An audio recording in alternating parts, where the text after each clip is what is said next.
Hello, everyone, and welcome. My name is Vicki Gibbs, and I am the Executive Director of the Entrepreneurship Center at Keenan Flagler Business School. And I am really excited to welcome you all here today for this Luminary Talk Series that we are bringing to you in partnership between ourselves, American Underground, and HQ Raleigh.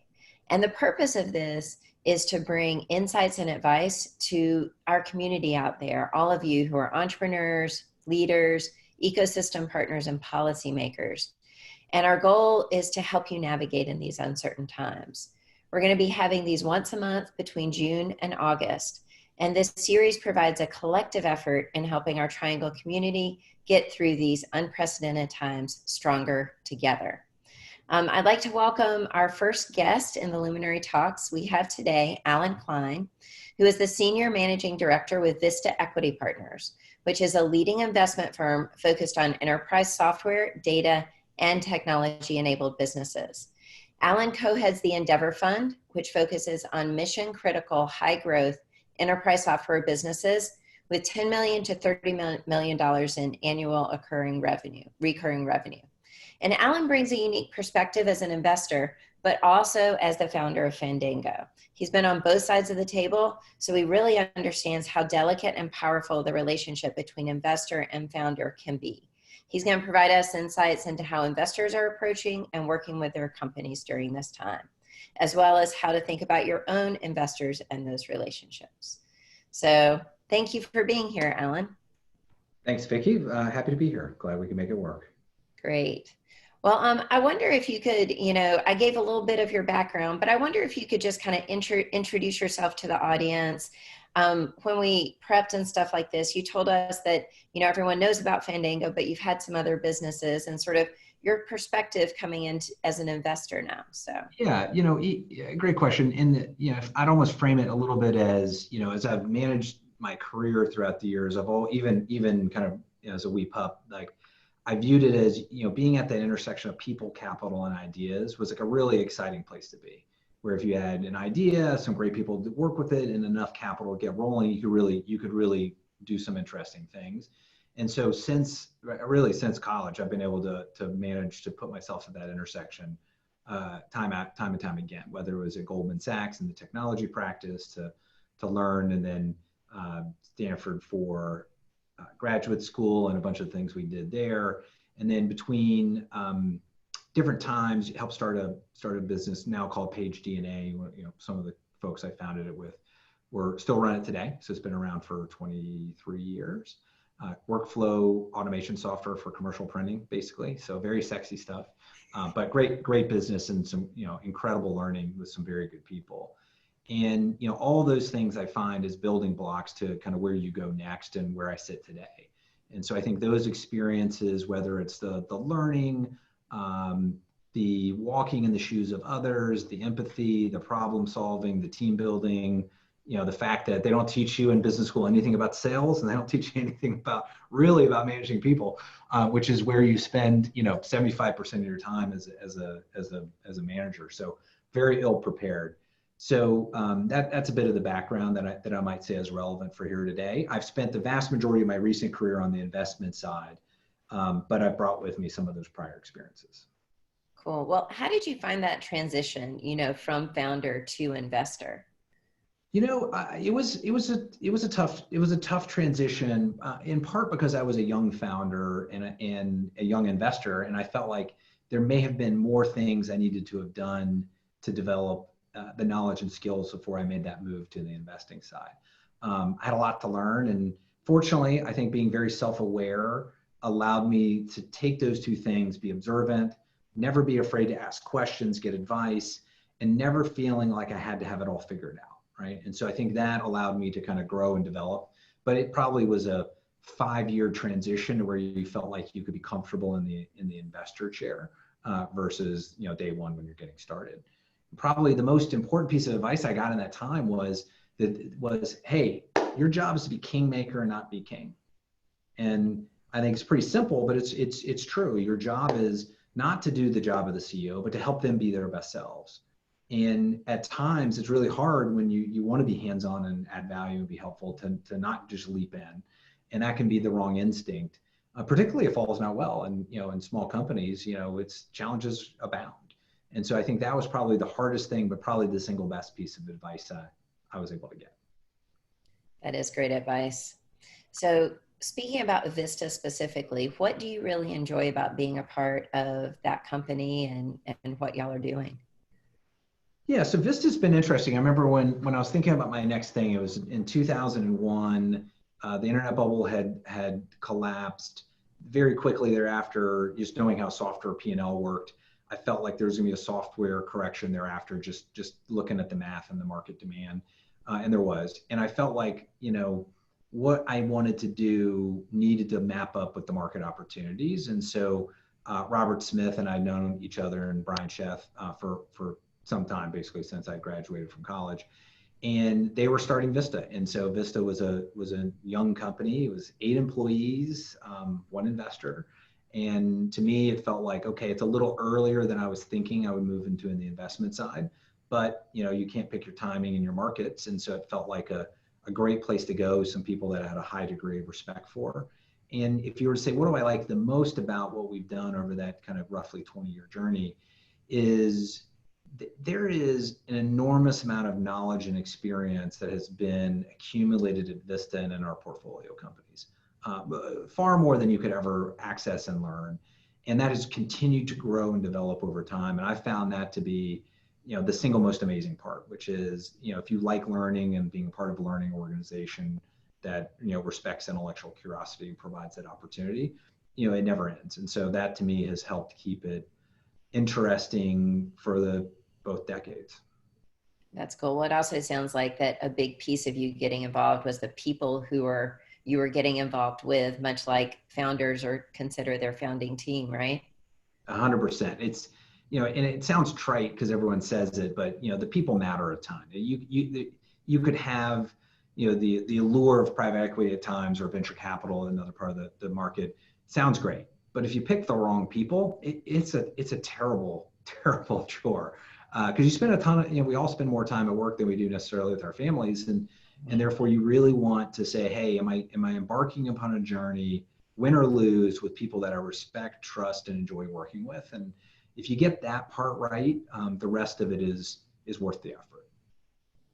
So you spoke a little bit about how Vista, y'all have collected a lot of expertise over the years with the companies that you've worked with. So what do you think makes Vista unique today in what you can bring to companies? It's so, what I see around that is really what is our competitive advantage as well. So they're kind of one and the same. And it's rooted in the combination of 3 things. And it's, the first is our maniacal focus on software. 100% of what we do is software and software-powered business models, which means 75% of what we do is relevant for everyone.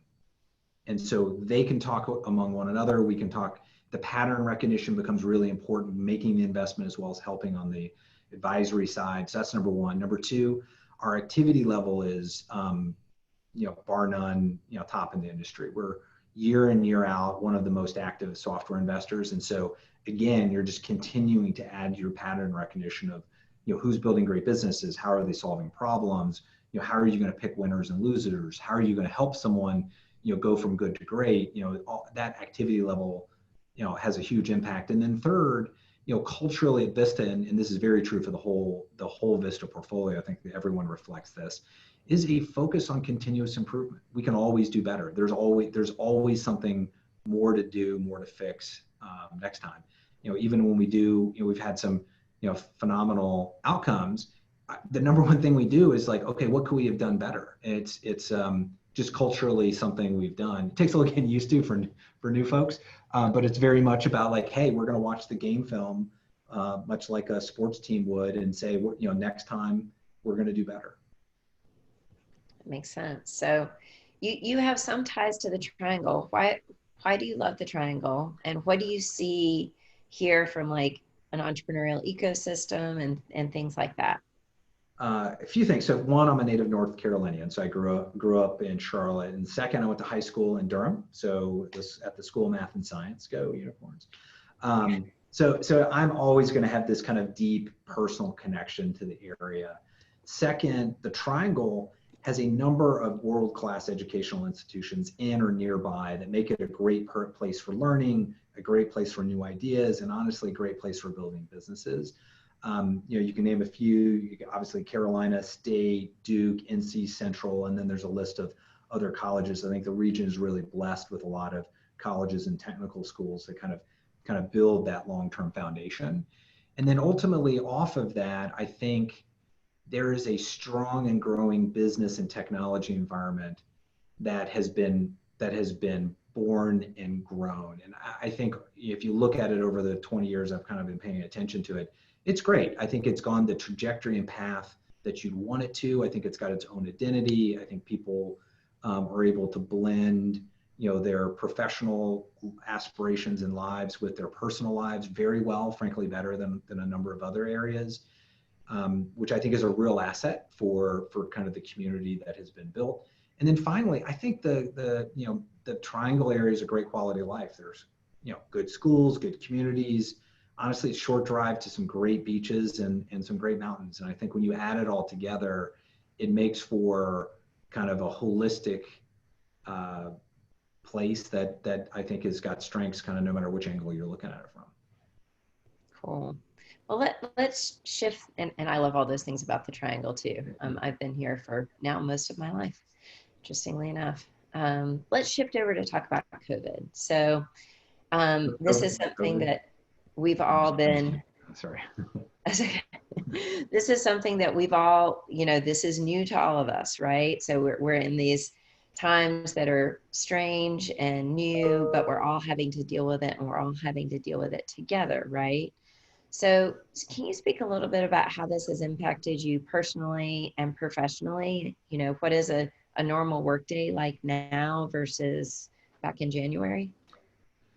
Yeah, I can't think of anyone who hasn't had some level of significant COVID impact. I mean, I don't think that's a bold statement, and would consider myself very in the fortunate camp that my job and most of what I can do can be done really anywhere in the world as long as you're willing to deal with time zones.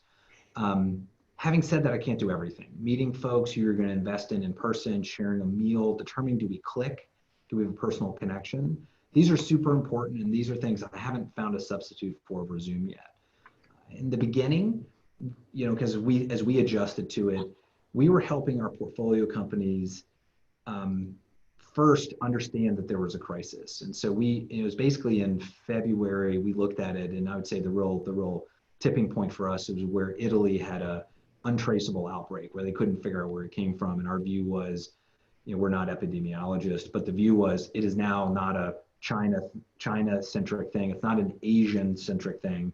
It's going to become a global thing just by virtue of that. So we said, hey, whether we're right or wrong, it's now time to ring the alarm bell and do some planning because this could get pretty dicey. And so we spent a lot of time just getting people to agree that was the thing to do, and then spending time developing COVID scenario plans. And that was a lot of hours. And once those plans were developed and agreed upon, the vast majority of the next steps were in the hands of the companies.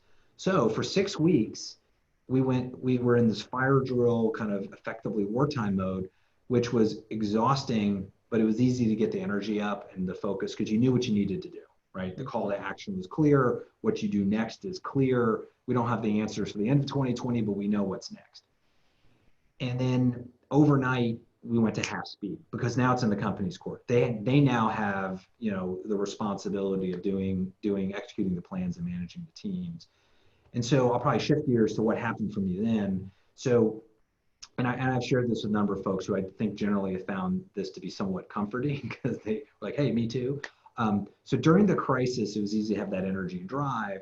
Once the surge of adrenaline was over, we all faced a monotonous existence. For about 8 days after we went to about 50% speed, I was exhausted. I had frankly little motivation and a bit of depression, frankly. And so fortunately, I found my stride pretty quickly. And part of that was by creating a daily routine and adjusting a few other habits. And I'll share a few of these just in case these tips or tricks are useful for folks. But I basically said, hey, I need a book into my day. So it is wake up early, do my normal morning workout, shower, get dressed for work. Doesn't matter if I'm gonna, I'm gonna do that. Second, I made a concerted effort to eat healthier. Um, just put more of the food that would be healthy and arm's reach.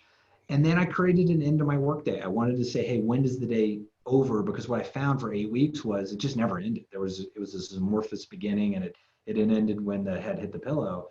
And so I said, okay, I need to end to my workday. So whether it was a very small kind of 20-minute yoga at the end of the day, or it's time to have dinner with the kids or walk with my wife, I put a book in to say the workday's over. And then I changed up some of the routine. So in the beginning, we did not use Zoom and the Zoom like services much. We had it, but we didn't use it much. And so we took everything to a Zoom. Like everything became a Zoom, and we were fascinated, and it was great, and it was a good substitute. And then we started becoming Zombies, and it was like just we were we were all learning this together. That the mental energy to adjust to that was actually a lot. And so we basically said, hey, with my team, with the one-on-ones, folks that I already had a pre-existing, good, deep relationship with, I said, you know what we're going to do? The one-on-ones are going to be by phone unless we have to share something on the screen. And the only rule is you can't sit at your desk.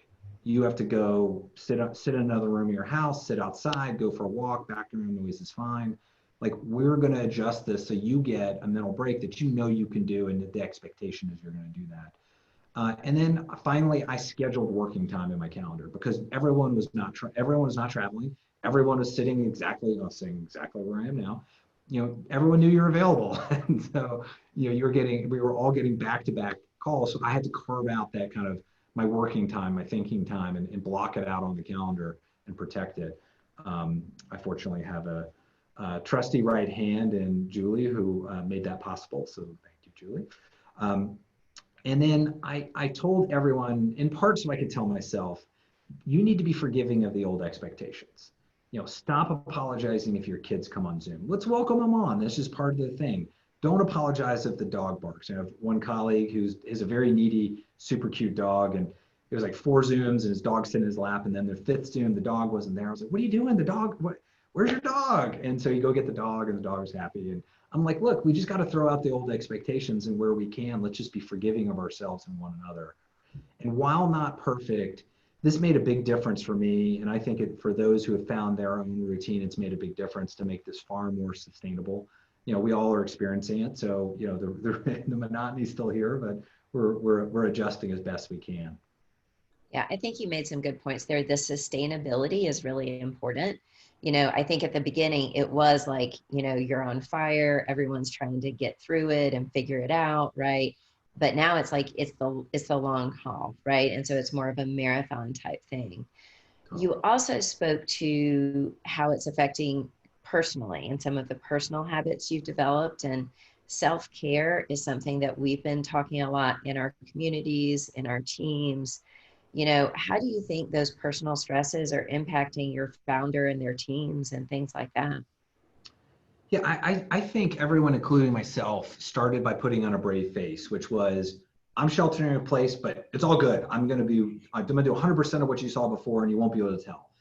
And it's just not true. It's not the same. You've got, you've got childcare issues for the kids. If you've got little ones, like trying to homeschool a 7-year-old, it just seems, you love your teachers 10 times more than you knew. And everyone's got a different situation. We have a bunch of young folks that are in cities that they didn't grow up in, living in their own apartment. And there's a different set of stresses that come with that. And so the first thing we did once we kind of got out of the crisis was we kind of took stock of like, where are we? And we did a few things. So the first was for my team, it became super apparent because we can look in Workday and see this, that no one was scheduling vacations. No one had a day off. And so we said, hey, take a mental health day. Right. And I said, you got to do it. And you've got to tell us before or after what you're going to do. And the only rules are, no online devices. You got to put an out of office reply and rely on your teams. And everyone did something different that kind of met their needs. And I think we nearly had 100% compliance. Maybe one person, something came up that they had to move it. And I think that was a good start, right? Because it just acknowledged that we needed to do that, and people were given permission, that it was expected that to make it sustainable, we had to do these things. That was probably number one. And then we wanted to share that. I think our view is like, you set an example first with yourself, and then others can follow it. So for our portfolio, I felt like we needed to do things that were going to help our team, and then share. So it gave permission for folks to be creative. And then the second thing was we just needed to talk about it. We needed to be very open with the challenges. I was very open about sharing any personal, views or anxiety or challenges I was facing, so that other people could feel vulnerable and make the same sharing. And once we acknowledged it, once we started talking about it, it then brought down the barrier and the presumption that all had to be as normal as before. And then it was great, because I haven't met anyone that didn't have some personal challenge that they needed to face. There's some commonality, but there were differences. And it's interesting. This is kind of the fourth kind of economic crisis I've lived through, and either as at Fandango or here as an investor. This is the only one that's got this extra dimension of shelter in place, a healthcare concern, all these things. So everything we're learning on that front, zero of what we learned from the other crises is helping on that front. The economic part, a lot of great lessons. This part, the other half of it, like, it's all new. So listening, talking, and being open was, like, I think most critical kind of throughout the whole portfolio. That's awesome. And I do think it's a matter of, you have to lead by example, because otherwise, if you're not walking the walk, people aren't going to follow. So really important lesson there. So during this time of COVID and all of these stressors, what do you really think the role is of y'all as an investor? And how does that reflect in, like, the conversations you're having with your portfolio companies? Yeah, early it was, and we talked about this a little bit, but I'll expand upon it. So, it was like, you need to see the economic challenges and act quickly. And so, if you think about it, we needed to balance a call to action with empathy, bring them along, but do it quickly. And so what we ran into was this issue of, for 120 months in a row, it would have been a complete waste of time for CEOs to spend any time revisiting every day the macroeconomic assumptions. It was up and to the right for the most part, not entirely, but for the most part. And so now, March 2020, we had to ring the alarm bell and say, no, I know we said never worry about that, but today you need to worry about it. Like, you need to spend like 90% of today worrying about it. And so that's a big shift, right? It's an assumption in the universe that is we're just going to say is completely different than the day before, the month before. And so that was number one. And the analogy I use, whether it's a good one or not, I was like, look, this is like the 2004 earthquake and tsunami in Indonesia, which is, there's an earthquake. We know what that earthquake's going to mean generally, which is warning and danger. And we're saying, get off the beach. It may be sunny today, but our view was in a month. It turned out to be like 7 days. We thought it'd be like, in a month, it's going to be really bad. You should be ready. And it was like a week later, people are sheltering in place on both coasts, et cetera, et cetera. So we need to do that. And then we also needed to show up with empathy, because the hard work that you needed to do with any plan for an economic contraction is going to be dealing with your own people and your teams. And we need to start with empathy and listening, even if we're going to be pushing for a tough decision, so that they get that they can kind of warm up to what we're doing. They know we understand it's hard, even if we have to do it, and then move forward. So that was number one. Second, our job was to figure out, okay, now how do you adjust? What is that going to be? And there's the general thing that we all experienced, and then every industry is a bit different. If you're serving restaurants, you're going to feel one way. If you're Zoom itself, like, you're going to feel a different way. You got your own. There's definitely challenges and problems, but they're going to come in different formats. And we needed every company to take a hard stock of their situation for their company and their industry, and what their goals were for 2020, what they needed to be. Is it, we're going to grow the same as we thought? Is it, we're going to grow less? Is it, do we need to think about a restructuring? You have to figure all of that out very quickly. And our view generally, and I think we're seeing the benefits of this, is acting quickly and decisively, huge advantage for those who did. Those who kind of dilly-dallied and waited and are kind of figuring it out now are just paralyzed to a degree. They may not feel like it is, but I think we get 3 months from now, they're going to be like, man, I wish I was a little more decisive. So I think that was huge. And then third, where we are today, it's like pre-COVID. Like, we were watching the reporting, the performance indicators. Our job is to ask good questions, be an informed, thoughtful partner. And if all is tracking well, get out of the way. They've got the ball, right? and be a resource if they need it. And that felt like our most important job today. And we've kind of already gone through that whole cycle, and we're back to, I would consider to be on the portfolio side, more businesses as usual as investors. Gotcha. Well, do you have any examples of portfolio companies that really demonstrated, or leaders that really performed well or demonstrated good leadership during this time? And that may be something that the audience can learn from as well. Yeah, I think it's a great question. The good news is, we probably had different rates of responsiveness of determining that we really had a problem. Like some people were like, I've been in a crisis before. We didn't need to say anything. And they were like, okay, I've got a plan for you. Like, whoa, that's quick. Other people are like, it's not going to be a problem here. You don't know what you're talking about. We had some arguments with some folks in affected industries where you're like, okay, just wait a week. We'll see how it goes.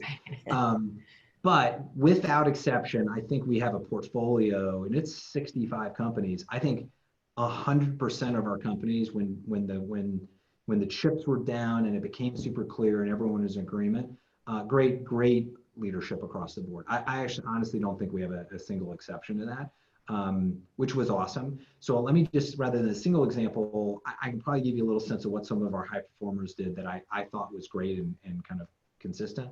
So first, they listened. They listened to their employees, they listened to their customers, they listened to their board, and they listened to their peers. Second, then they led, and that was acting decisively. That was communicating clearly and honestly. And for some of this, saying, I don't know, when that's the right answer.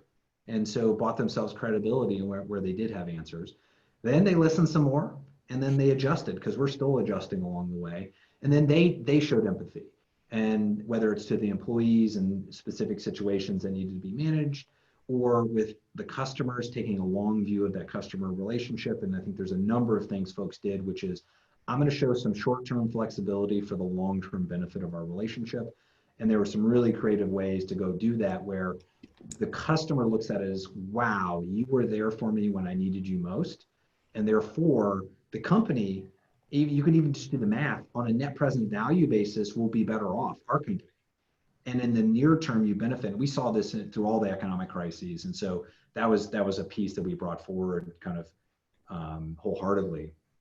And then when you boil all this down, I really feel like our leaders, our CEOs, and those executive teams showed a tremendous amount of growth in the last few months. And their businesses are better for it. I think there's some businesses that made some hard decisions that I think when we hit the end of the year, it's not exactly the year we wanted, but I think the businesses will be better for it, which is great. I mean, time will tell, but I'm pretty optimistic on that front. Well, a lot of times whenever systems or businesses or even people are put under stress, like, you do grow and you become stronger in areas Totally. that you need to. So that's probably what you're seeing, which is great. So do you have any piece of advice that you consistently gave your portfolio companies that you would be willing to share with the audience? Well, a good question. First of all, I think that the executives to be a judge of whether the advice was worth a damn or not. But if I were to take a venture guess, I might say it was that if we're going to restructure in any way, right, lower growth, or we got to do some other actions, do it quickly and decisively and move forward. I think folks would say that for anyone that did that, it was hard because it's always hard. But when they came out the other end, they can now lead confidently. They can see opportunity and pursue it, versus worrying about, do we seize the opportunity, or do I need to save more money? They've already put themselves in that position. And so the balance of what they're looking at, even in a challenged market in Q2, which was challenged for a number of companies, they've got 90% upside from where they've reset their goals, versus only 10% additional downside.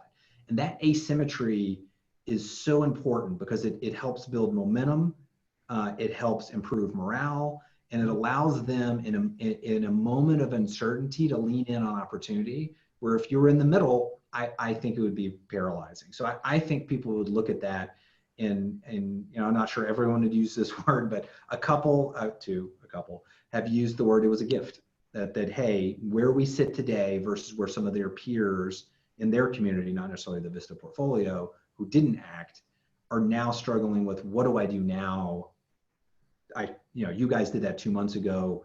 Now you're hiring again. You can kind of incrementally do it. I think that's probably number one. And if I were to tangibly make that advice, we've moved from a world where we were saying build the company you want tomorrow, today, right? Be ready because we're growing, and that was a good message for the 120 months. Now we're saying let revenue lead expenses, right? So that's the toggle. It's not really that different, but you're going to say, if you've got the revenue, let's spend the money, right? And now you can act decisively on that front. That's cool. I think an important sort of piece out of that is that reflection piece. So there's probably different people who are going through, some are just still sort of going full boards, and then some are actually taking that time out to reflect on what's happened and what they've learned and stuff like that. And it's hard to develop, I think,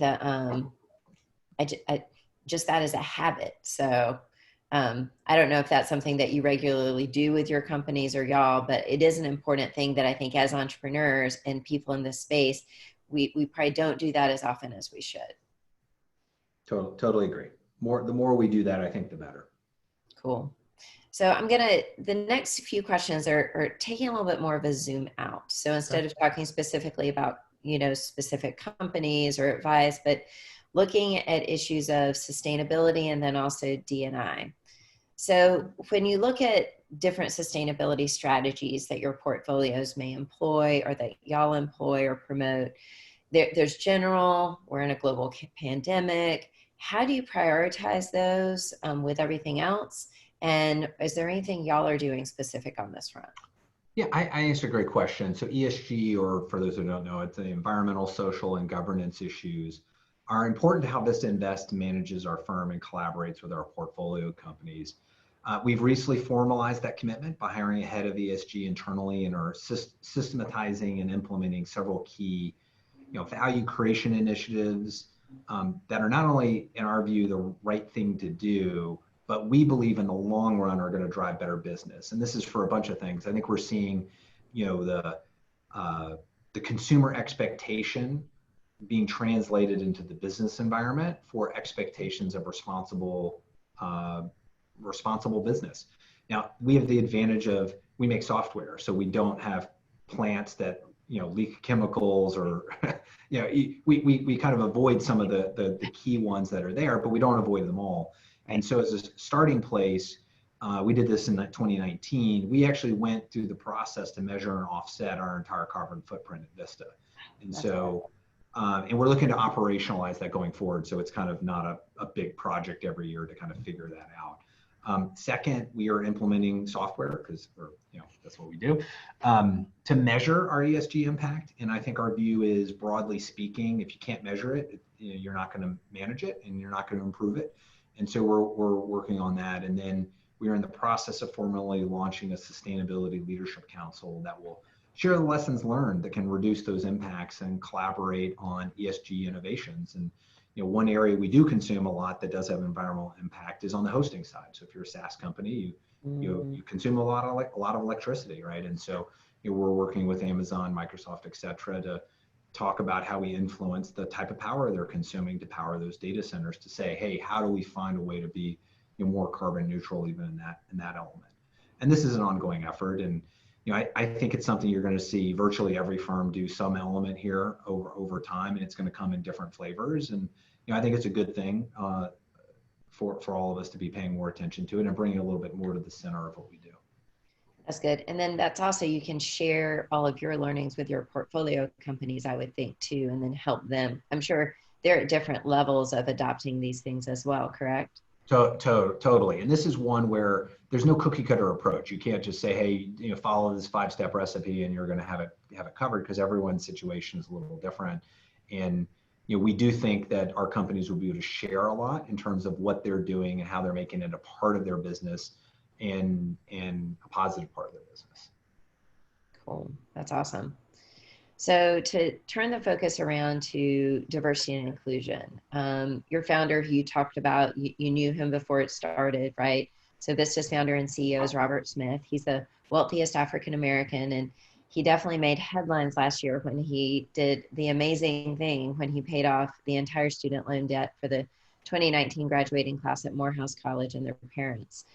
He's also a fierce advocate for racial inequality and injustice, and this is super important right now, given everything going on with our nation and beyond. Can you share a little bit about what Vista's doing with regards to diversity and inclusion, and how could others apply maybe what you're doing into their businesses? This is a great question and super timely. First, I have had the honor and privilege of being able to work with Robert for most of the past 26 years, whether it was at Goldman or at Vista. He's a remarkable man and someone I greatly admire and respect for what he's accomplishing at Vista and more broadly with his life now that his personal success has grown dramatically. Second, diversity and inclusion, as you might suspect, is something we've taken seriously for some time at Vista. And about a week ago, I spent about part of a day with our director of diversity and inclusion to talk about what we're doing and how we can do better, how we can do more, right? And so from that conversation, I think there's a few things worth noting. A couple things here maybe. So first, from a Vista perspective, we do lead the industry in many regards with workplace diversity for both women and people of color, with probably about 40, a little over 40% of our workforce being women and about 30% of our workforce being people of color. And having said that, our conversation focused around what can we do better? Because I think, we got to start with ourselves. While we are better than an industry benchmark, we don't fully reflect the population in which we live, and so we still have room to go. And so, if I get back to how we think about our company's performance, this is one where it's not good enough yet, right? And so there's more we can do. So we brainstormed a bunch of ideas how we can bring what she's leading to the center of some of our discussions, whether it's in the private equity investment side or what we're doing with our portfolio companies. And so there's three things I would say are revolved around. First, around Vista itself, you have to lead from the front, particularly as an investor. If you're not doing it, why should anyone listen to you? I mean, to be honest, you got to start there. And so we're looking at ways where we can kind of further extend our work in recruiting, internships, which is another form of kind of access that is, I think, super important, and development programs for folks that we've hired or work with.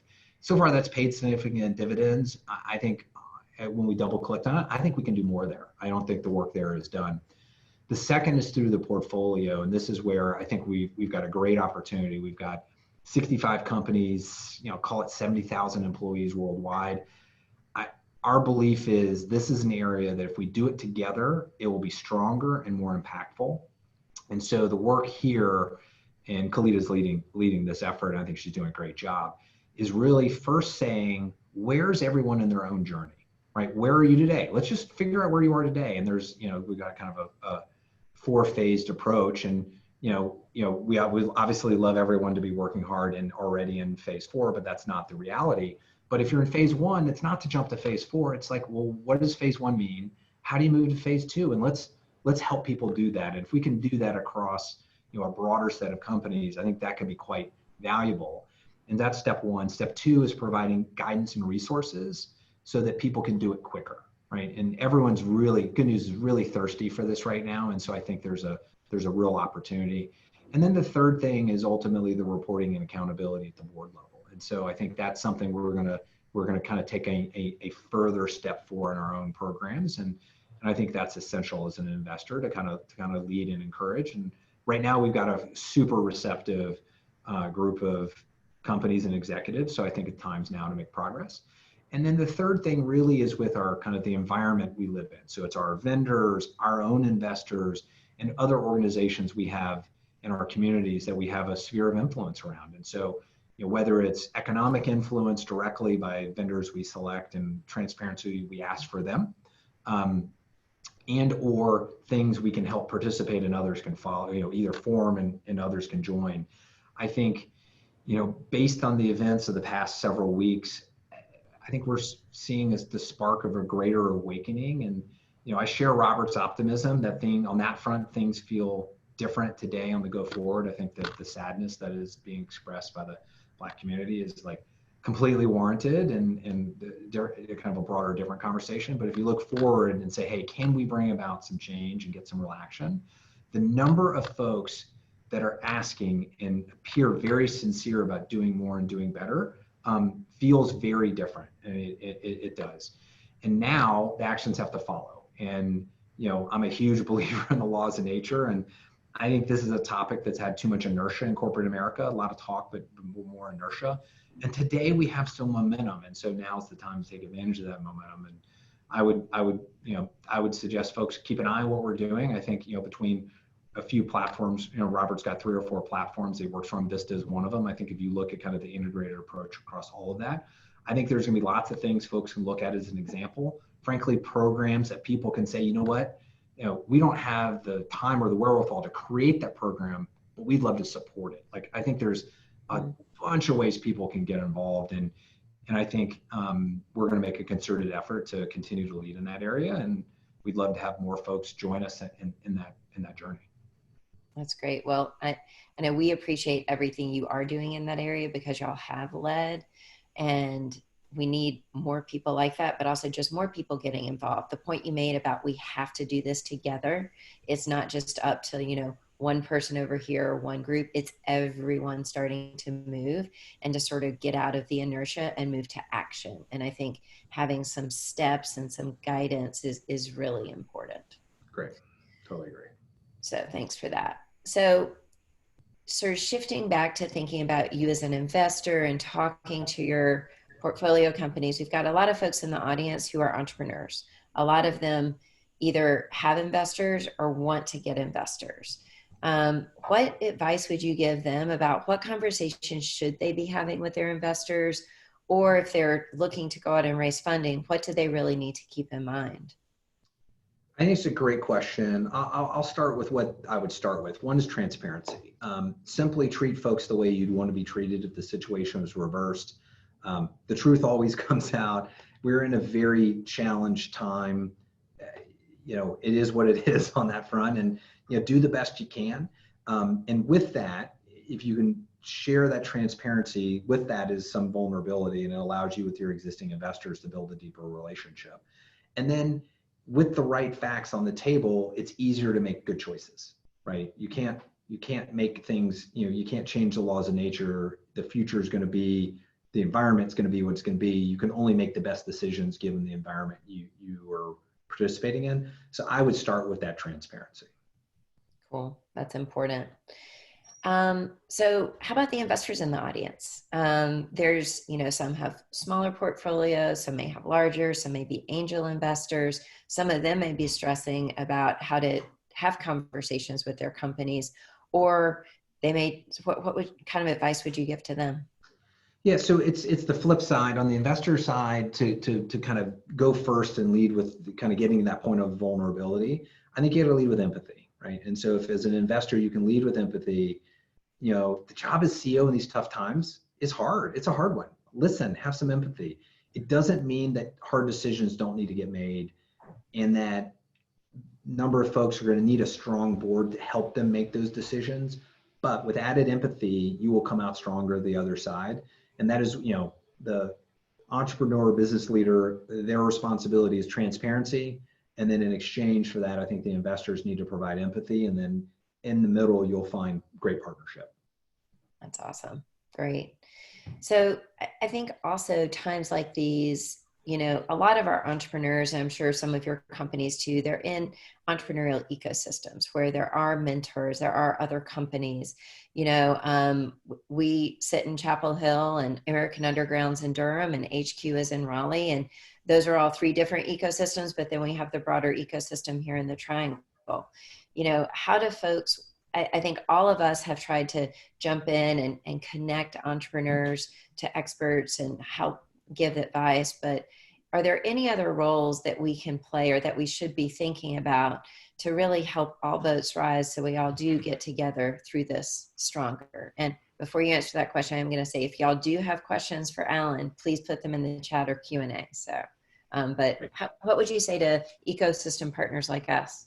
I think the first thing is to listen, right? And so we've got changing sets of needs. Priorities have been shuffled up and down. People are really, on the one hand, very busy. On the other hand, have more time. Because they're not no one's traveling, et cetera. So I think if people start by listening, and if you could, and I'll genericize this for any service provider, but we have the same conversation with our companies. which is if you can figure out their greatest need and how you might be best positioned to help them meet that need, their current need, you got to start by listening. Then Yeah. you should figure that out, and then you should do that, right? It may be different than what you did yesterday. And so what we found is, very little receptivity if, and this is true for our companies too, if I call you to sell you something right now, or a month ago, for sure it's true. But if I call you to say, hey, what's your problem? We're here to help.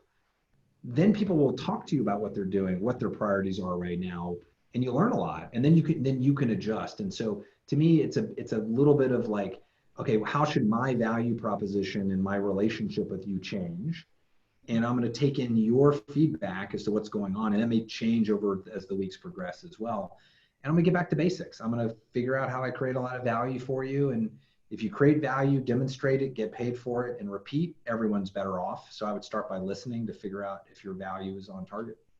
Yeah, that's a good point. And the other point you made in there is being open to change. So if like we've done one thing in the past, know that we may have to throw that out for at least a little while to be able to, meet the needs of the community right now. And I think one of the things all of us have done too is just lots of experimentation. And I think everybody's going through a little bit of that. And I think it's good and healthy. It means it's a lot more work sometimes, but I think it's good for all of us too. So let's see, we've got a question from Doug Spate, who's one of the leaders in our ecosystem. Hey, Doug, how's it going? So he's asking, what advice are you giving your portfolio companies about sort of divesting of non-core product assets? So how are you talking to them about focus and, how they think about focusing on core businesses or others, short-term, long-term, that sort of thing? Yeah, great question. And this sometimes is hard in the abstract, but I'll give it a shot, because you can end up with opposite answers being right for two different companies. But if I were to probably try to 80-20 this one, I would say, at a time like this, I do think focus is the name of the game. And for most companies, I think that's going to be right. So if you say, hey, I've only got so much mental energy or time, when I run out of it, what's not making the cut? Well, that's non-core. Right. And so I would look at those things. And if you had something where you say, hey, I could divest it. Now the question is when and how. Then I'd flip it around and say, okay, how much of a distraction is it if you were going to be more opportunistic with timing, where you're like, I'm not going to sell it now versus let's get to the end of the year. And then you got to examine the market. So what we're seeing is in the very beginning of COVID, we saw people try to jam through Q1 deals to say nothing's changed and let me try to close this before I report on Q2. And some of that got done because they were far enough along, and we even did some add-ons that fell into that category. Or some stuff where they're like, okay, the gig's up, I can't raise more money, I have a distressed sale. And it was kind of bifurcated. And so the first group that got deals done, people were very familiar and comfortable and high quality assets. And then the other barbell was like, distressed sale, highest bidder wins, right? So if you fall in the middle where like it's non-core and if it's non-core and it's amazing, I think you can find a great home for it if you've got a good strategy and whatnot. But I would go through a very typical process of, marketing it, finding the right buyers, not rushing it. We are seeing, surprisingly, I'm a little surprised, we are seeing a good M&A window open up right now. If you told me 6 weeks ago whether we'd have a good M&A window right now, I would say probably no. But there is an opportunity there, and we're being approached, and we're approaching others about M&A at for great assets at old prices. Frankly, if it's kind of the dented can where someone's going to find some value in it and whatnot, then I'd be thoughtful about that timing and just be organized about it and not rushed. Because if it is rushed, fewer people will come to the table that are looking at it. I don't know if that answers the question. That's my best attempt. Yeah, no, that's great. I'm going to combine a couple questions here. So we had a question about the investment climate. So, and of course, no one can predict the future, just like you said about if you would have asked you 6 weeks ago if this would be a good M&A window, you probably would have said no, and yet here it is, right? But if we look into 2021, given that a lot of businesses will be flat in 2020, how should a entrepreneur think about fundraising? Is going to be more difficult, same? How have the expectations of investors maybe changed? And then sort of maybe zoom into North Carolina. Is North Carolina, do you think, the same or different than maybe other areas in the country? So I would say, well, I'll answer the second one first, which is no, I don't think there's any we're not seeing any geographic anomalies here. And then I'll answer the first part, but I'll also say the data points are pretty limited. So I would always be cautious when the volume is low, drawing an extrapolation to the whole market for longer times. So, but I will attempt to do that.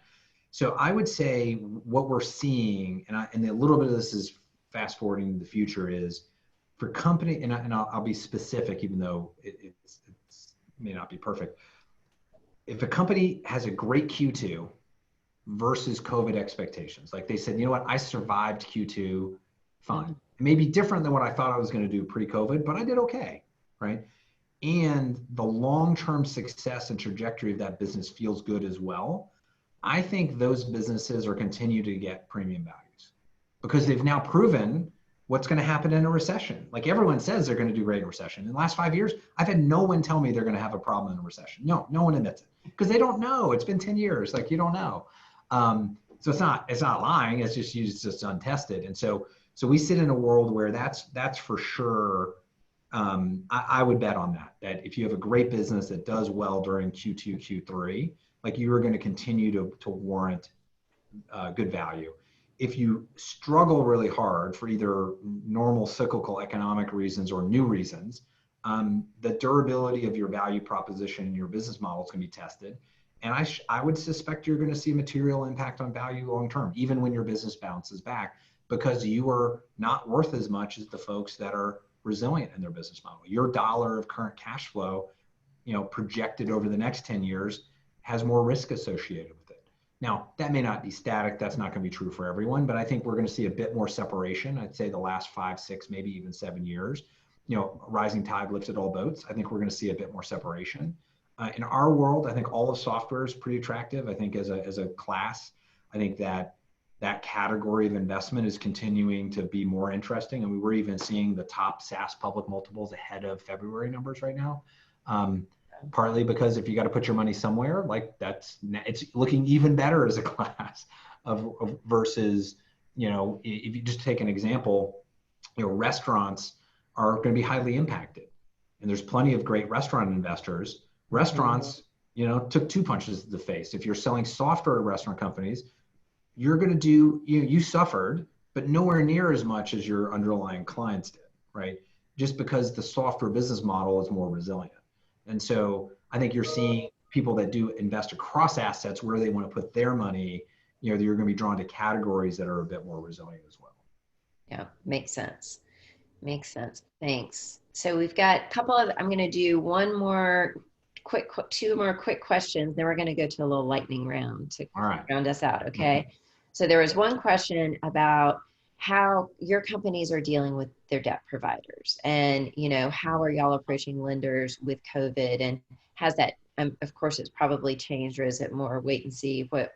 Do you have any commentary on that one? Yeah. And so this will be a little different depending on the situation of the company. I think if you're private equity backed with someone that does a lot of business with lenders, you're in a different position, right? We're a massively repeat customer in the debt markets. And so, and then and I'm going to oversimplify, but there's kind of the syndicated market where you go market the debt and then people own it like a stock, even if it's not, kind of visibly traded on an exchange. And then there's the direct lending market. And so most of my commentary is going to be focused on the direct lending market because the other market does behave a little differently, particularly at times like these. And it's not named investors. Almost all the direct lenders are saying, we're open for business. We're here to do deals. We're here to support you and whatnot. Now, not a lot of deals have gotten done in that world. So we're like, you're here to support me, but at what price and at what terms? Like, that's getting figured out. Now, I do think folks that don't have options, the spreads are widening. It'll cost more, but you can still find it.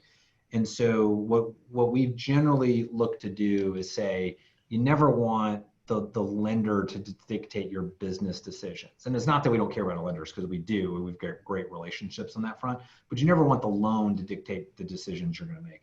So in most instances, we've taken a very proactive approach to communicate with our lenders to give them the transparency. It's exactly what I provided earlier. we're going to give you, we're going to proactively come to talk to you about where we are, the impact we're seeing, the changes we're making. If we need to, if we've got a covenant that's going to be an issue, let's sort it out now. Let's not wait to November, right? And so some of those conversations we're having earlier, and I think folks generally respect that treatment of proactive view, transparency, and partnership. So no matter who you've got, I would suggest that approach. Don't wait until you've got a problem tomorrow, because those situations are tough.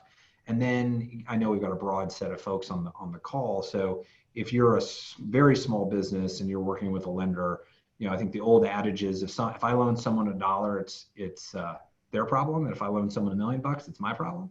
I think plays in here. And so the view is, if someone has lent you a bunch of money and your business is truly at risk, like they almost have no choice but to help work with you. Now, that doesn't mean they will. It doesn't mean you're going to get more money. Probably won't.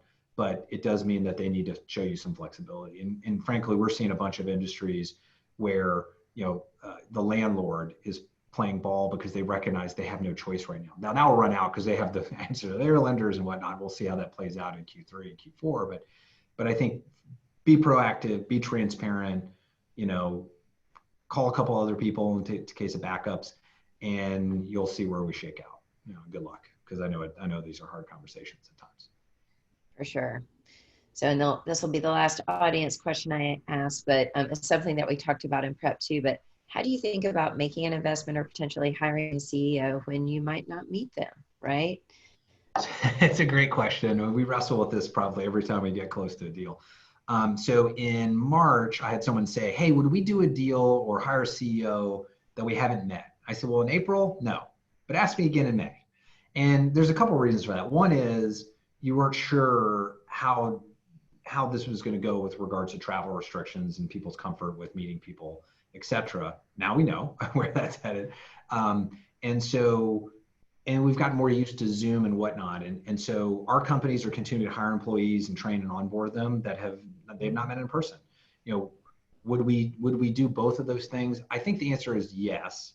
I think we're getting close on a couple that would say, what would I do? Like honestly, I think we would probably find a way to get together. Like we'd either find a way to, it would be a socially distanced kind of meeting probably outside, very different than we would normally crammed into a conference room for 12 hours straight. That seems like the wrong thing to do. But I think we would find a way to break some bread. I think you can get to the goal line with the diligence and all the work you need to do as much as you can over Zoom, and then say, you know what, I think we'd like to get together. And so we'll find a way to do it. Okay, cool. That could change, but that's the conversation we've had to date. Gotcha. So by July, it may change, but yeah, exactly. Ask me next week. We'll see how we're doing. Cool. Well, couple final lightning questions for you. So what is the thing that you have missed the most while staying at home? I love seeing the team in person. Like I get a tremendous amount of energy from the people I work with, and being in the conference room and going to the whiteboard and kicking around some ideas and being able to see folks that maybe you don't interact with as much, but you see them in the kitchen. Like those interpersonal connections are definitely the ones I miss. We found some ways to replicate some of that. We use Slack, and we use this add-in called Donut, which randomly assigns people to get together and you have a little chat. So I'm doing that once a week. I've done 4 weeks in a row, and it's 4 for 4. It's been fabulous. Like, myself paired with someone more junior, where it's not talking about a deal or something where, a company we're working on. And so it's, we take the conversation wherever it goes. And that's been kind of a substitute for that, which has worked pretty well. But I miss the team in person. I know we struggled with that as well. What's been a pleasant surprise? That my wife hasn't killed me yet. Is someone's like, how long has it been since you've been on an airplane? I'm like, 14 weeks, just ask my wife. And I'm at a job that is, it's a heavy travel job. I don't think I've not traveled for more than three weeks in a row for either personal or pleasure or work in 22 years. So it's been a long time. So it's the longest straight stretch we've had as a married couple in 19 years. And she hasn't killed me yet, so I'm appreciative. I would say the first couple of weeks, it took a little getting used to me working at home all the time, but we've gotten to a good place on that.